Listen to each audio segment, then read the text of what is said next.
The 2024 season has long been over, and the 2025 season gets closer each and every day.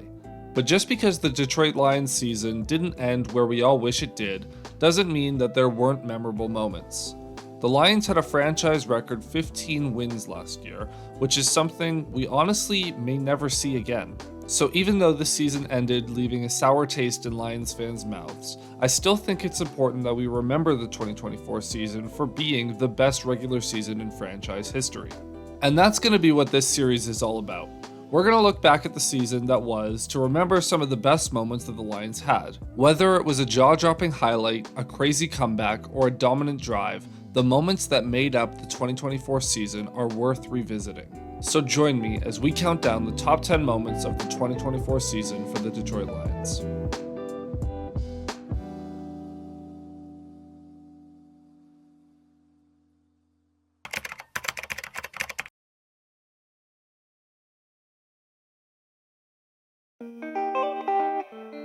So welcome in everyone, or welcome back to another installment of this new series recapping the top 10 moments of the 2024 Detroit Lions season. If you're new here, welcome. My name is Zach Payne and I make Lions content here on YouTube, and if you're returning, well then welcome back.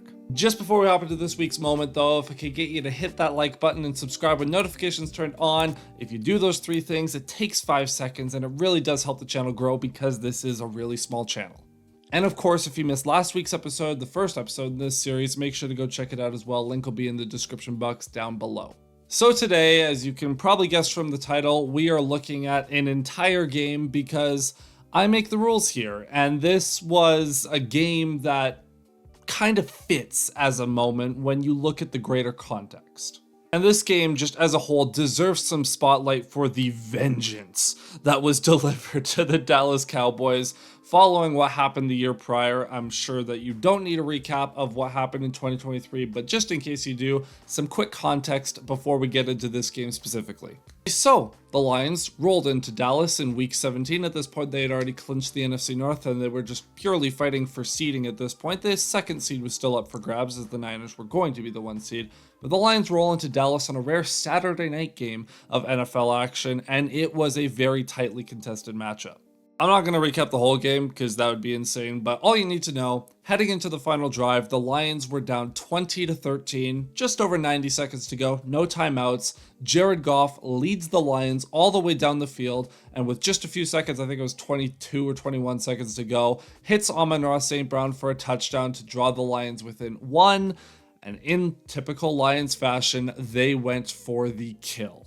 And the Lions decide to get tricky with it. They end up throwing the 2-point conversion to tackle Taylor Decker. He makes the catch. Everyone's happy. The Lions are about to win, and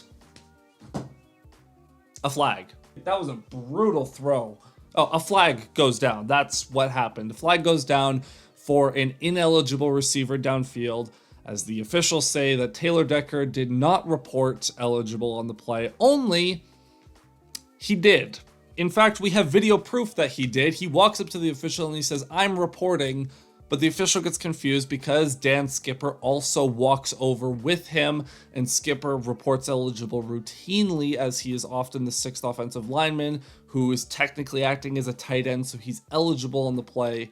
So the official thought the Lions were doing that again, and they get confused. Now, the Lions are also clearly trying to confuse the Cowboys because they don't want the Cowboys to know that Decker is eligible. That would tip their hand. So in order to make sure that the Cowboys didn't see what was going on, they end up confusing the official. The official makes a mistake, and the Lions lose the game. Now, of course, the official did not make Dan Campbell keep going for it, and after that didn't work out, but we don't need to talk about that. The moral of the story, or not, the crux of the story, rather, is the Lions should have won that game and they didn't, and they were pissed about it. Detroit really wanted this rematch in the playoffs. It would have been in Dallas. It would have been the 2-3 matchup in the divisional round, except the Cowboys got killed by the Packers. Absolutely destroyed in the wild card round, and unfortunately, because of that, the Lions, fortunately, they got to host another playoff game and they won, and they went on to the NFC Championship, a game that we do not talk about. But this rematch had to wait for many months after that game, as the Lions had to wait till week 6 of the following season before they could go back into Dallas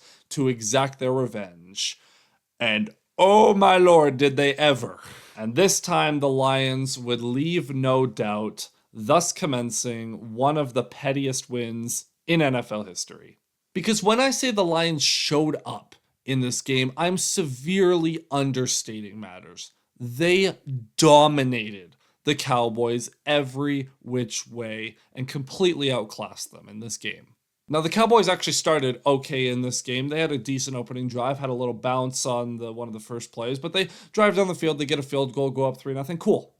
The Lions come out their first drive in a 3rd and 5. Jared Goff just heaves one downfield, and Tim Patrick dunks on former Lion Amani Oruwariye, setting up what would be a David Montgomery touchdown run as he just kind of runs through tackles as he's known to do, breaks a few, gets into the end zone. Lions take the lead. But then the Cowboys on their following drive, they drive down the field once again, and they get into the red zone even, and then Dak Prescott just puts way too much air on a pass, and Brian Branch reads it perfectly. He's able to get back and lay out for the interception. And that was the game. That was the closest the game would be the rest of the way. Lions go down, they kick a field goal, and then Cowboys 3 and out. Lions now come down, a little trickery, flea flicker downfield to Sam Laporta for a huge touchdown, 17-3. Cowboys 3 and out. The Lions go back down the field, 20-3. Cowboys at this point, it's near the end of the half, they're desperate. They go for it on 4th down. Terrion Arnold makes a fantastic breakup on the play to give the Lions the ball back. So what do? They drive back down the field and score again. It was 27-3.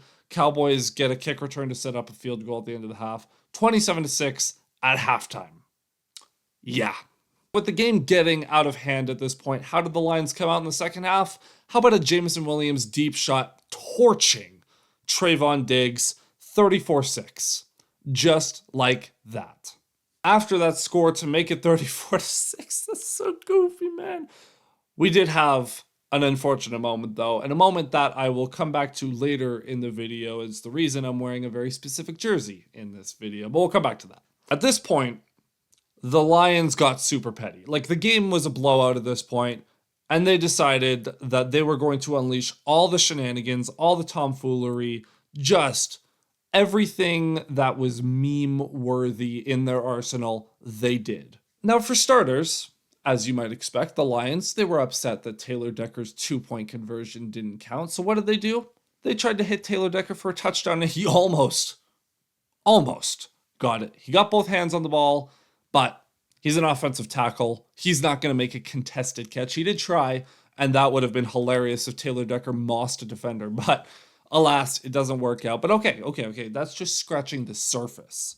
You see, the Lions throughout last season, they began to run a hook and ladder concept often. They hit one for Jahmyr Gibbs against Arizona for a touchdown that we'll talk about later in this series. They hit Jameson Williams on one against the 49ers for one for a big touchdown. They hit other plays throughout the season as well that were, it's pretty hard to stop. It was pretty free money on 3rd and long to just get a first down.